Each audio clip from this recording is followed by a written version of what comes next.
આજના આ વિશેષ કાર્યક્રમમાં ડીસા શહેરના ધોરણ 11 અને 12માં પ્રવેશ કરનાર બાળકોના વાલીઓનું હાર્દિક સ્વાગત કરું છું. આપણી વચ્ચે આજે વાલીઓને માર્ગદર્શન કરવા અને એમના પ્રશ્નોના જવાબ આપવા માટે જાણીતા શિક્ષણ શાસ્ત્રી અને પ્રોફેસર હાજર છે. અહીં ઉપસ્થિત વાલીગણને મારા ખૂબ ખૂબ નમન. જો તમારા બાળકનું એડમિશન સાયન્સ પ્રવાહમાં કરવાનું છે તો તમને આ સેમિનારમાં બધા જ પ્રશ્નોનો ઉકેલ મળી જશે. હવે વાલીઓના મનમાં કોઈ પણ પ્રશ્નો કે મૂંઝવણ હોય તો તે પૂછી શકે છે. સાહેબ, મારા પુત્રએ પાલનપુરની 1-2 શાળાઓની પ્રવેશ પરીક્ષા પાસ કરી છે અને શાળામાંથી ફોન આવે છે કે તરત ફી ભરી દો છો. તો શું કરવું જોઈએ? હજુ એસએસસી બોર્ડની પણ પરીક્ષા બાકી છે અને અમુક શાળાઓ 11મા ધોરણ માટેની પ્રવેશ પરીક્ષા લે છે. આ વિદ્યાર્થીઓ અને વાલીઓના મનમાં ક્રાઇસિસ પેદા કરવાનો એક ટોટકો છે, બીજું કશું જ નથી, જેથી એ ઝડપી ફી ભરી દે અને એ શાળાઓની સીટ કન્ફર્મ થઈ જાય. તો આનાથી વાલીઓએ બચવું જોઈએ. તો સર, હવે કરવું શું જોઈએ? મારા બાળકને 11 સાયન્સમાં એડમિશન ક્યાં અપાવવું જોઈએ? મારા બાળકનું પરિણામ બધી જ પરીક્ષાઓમાં 90% વધુ આવેલ છે.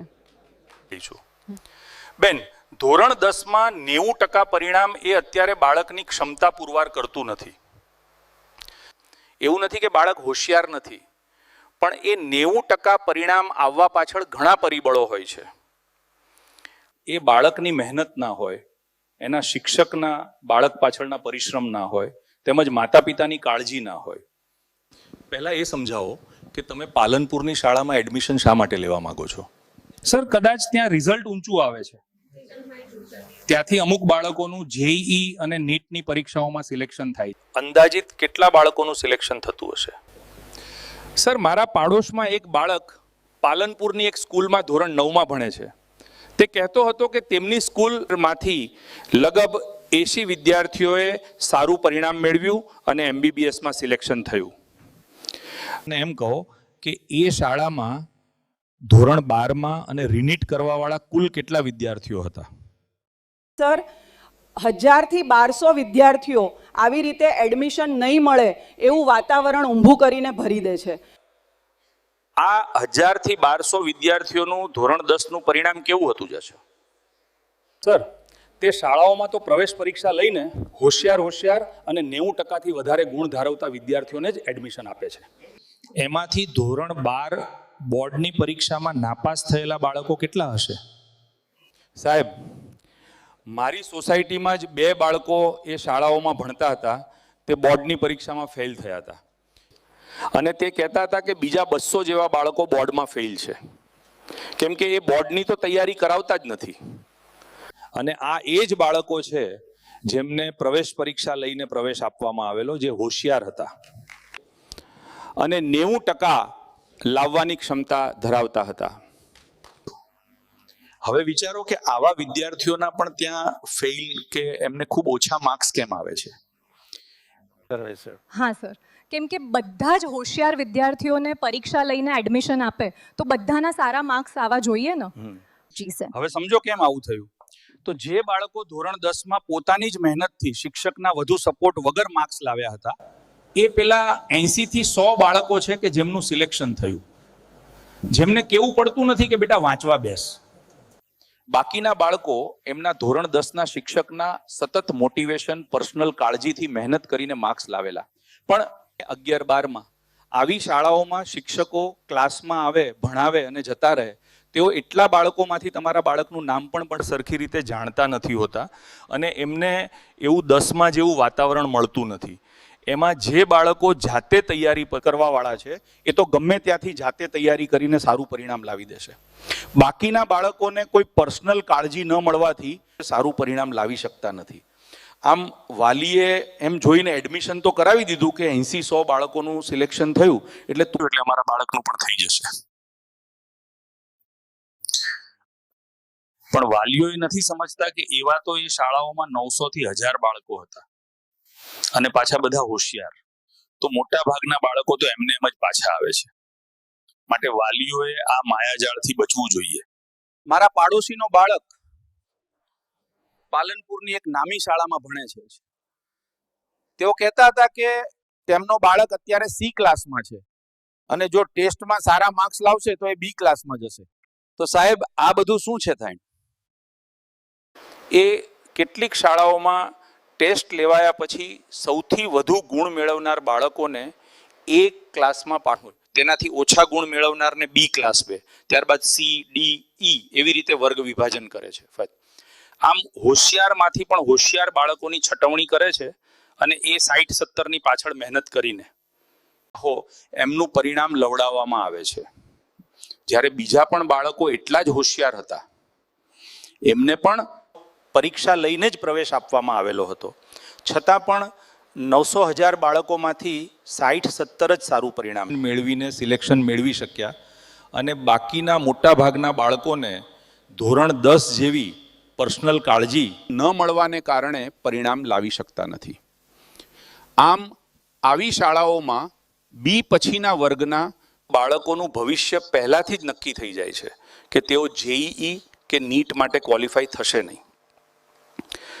અને અંદરની વાત કહું તો ત્યાંના શિક્ષકો જ બી પછીના વર્ગોના બાળકોને અંદરો અંદર બેન્કર તરીકે ગણતા હોય છે, કેમ કે એ બધા બાળકોને આવી શાળાઓ માત્ર ફી લેવાની દ્રષ્ટિએ જોવે છે અને વર્ગ એ અને બીના બાળકો એમના માટે પરિણામ લાવી આપે છે, એટલે એમને એ રેન્કર બોલે છે. જઈશું તો સર સી પછીના વર્ગના બાળકોનું નીટ કે જેઈઈમાં સિલેક્શન થવાની શક્યતા ખૂબ ઘટી જાય છે, તો એમના વાલીઓએ શું કરવું જોઈએ ને સર? જો આવી શાળાઓ આપણા બાળકોને બેન્કર માનતી હોય અને નક્કી જ છે કે પરિણામ મળવાનું નથી અને શાળા અસમર્થ છે, એટલા બધા બાળકોમાં તમારા બાળકને પર્સનલ કાળજી લેવા બાબતે, તો સત્વરે શાળા બદલી દેવી જ વધુ યોગ્ય રહેશે.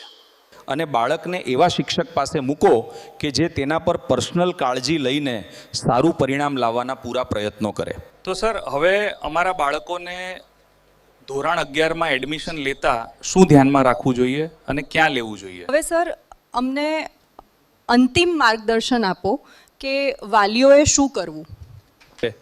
એના માટે શાળા નહીં પણ શિક્ષક પસંદ કરો. કયા શિક્ષક ધોરણ 10ની જેમ તમારા બાળક પાછળ મહેનત કરીને તેને સફળ બનાવવાના સતત પ્રયત્નો કરે. કારણ કે જેઈઈ અને નીટના સિલેબસના આ સમયગાળામાં બની શકે કે બાળકના ટેસ્ટમાં માર્ક ઓછા થાય, ત્યારે બાળકને એવા શિક્ષકની જરૂર હોય છે જે એને મોટિવેટ કરે, યોગ્ય માર્ગદર્શન આપે અને પાછું ભણવા તરફ દોરે. જે આ પાલનપુરની 800,000 વિદ્યાર્થીઓ ભરી દેતી શાળાઓમાં ક્યારેય થાય જ નહીં. એટલા માટે જ ત્યાં જતા મોટા ભાગના હોશિયાર બાળકોના માર્ક્સ આવતા નથી, જે જાતે કરી લેતા હોય એમના જ આવે. એટલે કોઈની દેખાદેખીથી કે કોઈના કહેવાથી એવી ભીડમાં એડમિશન લેશો નહીં. જે શાળામાં મૂકો એ શાળામાં જેઈઈ અને નીટ ઉપરાંત બોર્ડની પણ તૈયારી કરાવે છે કે નહીં તેની માહિતી લો. કેમ કે પાલનપુરની આવી શાળાઓમાં કોઈ પહેલાથી બોર્ડની તૈયારી કરાવતા નથી અને પછીથી બાળક બોર્ડ માટે ચિંતામાં મુકાય છે. તમારા બાળકને કયા શિક્ષક ભણાવશે તે પૂછો અને તે શિક્ષકો પાસે 10 દિવસનો ડેમો ક્લાસ લો. જે શિક્ષકો પહેલા દિવસ ભણાવે છે તે જ શિક્ષકો 2 વર્ષ દરમિયાન ભણાવે તેની ખાસ ખાતરી કરો. કેમ કે આ જેઈઈ નીટની તૈયારી કરાવનાર શાળાઓની મુખ્ય સમસ્યા એ હોય છે કે શિક્ષકો બદલાઈ જાય છે. તમારા બાળકના પ્રોગ્રેસ સંદર્ભે શાળા સાથે નહીં પણ શિક્ષક સાથે સંપર્કમાં રહો. જો તમારા બાળકનો વર્ગ સી પછીના વર્ગમાં આવે તો આવી શાળાઓ માટે તમારું બાળક બેન્કર જ છે. કેમ કે જો તમારું બાળક એમના માટે બેન્કર હોય તો એને ત્યાં રાખવાનો શું મતલબ, જ્યાં એ કોઈ પર્સનલ કાળજી જ નથી લેવાના. માત્ર મોટા નામવાળી શાળાથી કે પૈસા ખર્ચવાથી બાળકોનું પરિણામ નહીં સુધરે. કેમ કે બાળકોને શાળા નથી ભણાવતી, શિક્ષક ભણાવે છે. માટે યોગ્ય શિક્ષકો પસંદ કરો. ખાલી મોટા નામના હાઈપ ઊભા કરેલી શાળામાં એડમિશન લેવાથી તમારા બાળકનું કંઈ નહીં થાય, રિઝલ્ટ તો અમુકનું જ આવશે કહે છે. અને આવી શાળાઓ એમની એડવર્ટાઇઝમાં કહેશે કે અમારા પાસે એક વિષયના 4-4 શિક્ષકો છે. તો આનાથી લોભાવાની કોઈ જરૂર નથી, કેમ કે તમારા બાળકને 4 શિક્ષકો એક સાથે ક્લાસમાં ભણાવવાના નથી. આપ સૌ આ સેમિનારમાં જોડાયા એ બદલ ખૂબ ખૂબ ધન્યવાદ. અને આજની આ ચર્ચાના પછી આશા રાખું છું કે તમને યોગ્ય માર્ગદર્શન મળ્યું હશે અને બાળકોના ઉજ્જવળ ભવિષ્ય માટે યોગ્ય શાળા યોગ્ય શિક્ષકો પસંદ કરી શકશો. Thank you.